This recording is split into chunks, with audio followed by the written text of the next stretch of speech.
Ang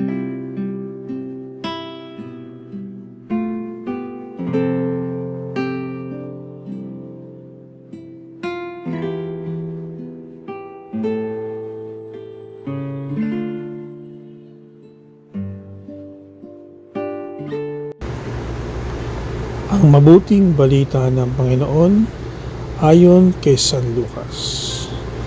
Noong panahong iyon, nakatayo si Jesus sa baybayin ng lawa ng Genesaret.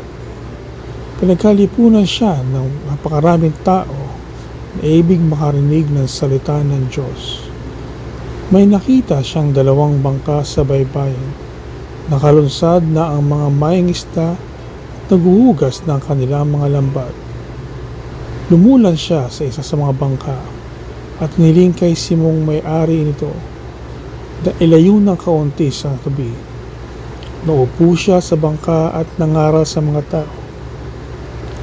Pagkatapos niyang magsalita, sinabi niya kay Simon, "Umalaot kayo at ihulog ang mga lambat upang manghuli." Sumagot si Simon, "Guro, magdamag po kaming napagod at wala kaming nahuli. Ngunit dahil sa sinabi ninyo, ihuhulog ko ang mga lambat." Gayon nga ang ginawa nila, at sa dami ng kanilang huli ay halos magkasira ang kanilang mga lambat.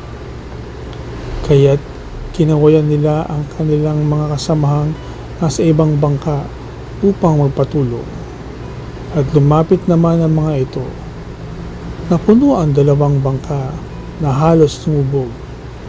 Nang makita iyon ni Simon Pedro, siya'y nagpatira pa sa paanan ni Jesus at nagsabi, "Lumayo po kayo sa akin, Panginoon, sapagkat ako'y makasalanan."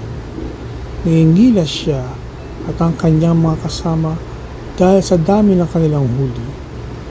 Gayon din sina Santiago at Juan, mga anak ni Zebedeo, na mga kasyoso ni Simon. At sinabi ni Jesus kay Simon, "Huwag kang matakot. Mula ngayon, mamalakaya ka ng mga tao." Nang maitabi na nila ang kanilang mga bangka, iniwan nila ang lahat at sumunod kay Jesus. Ang mabuting balita ng Panginoon.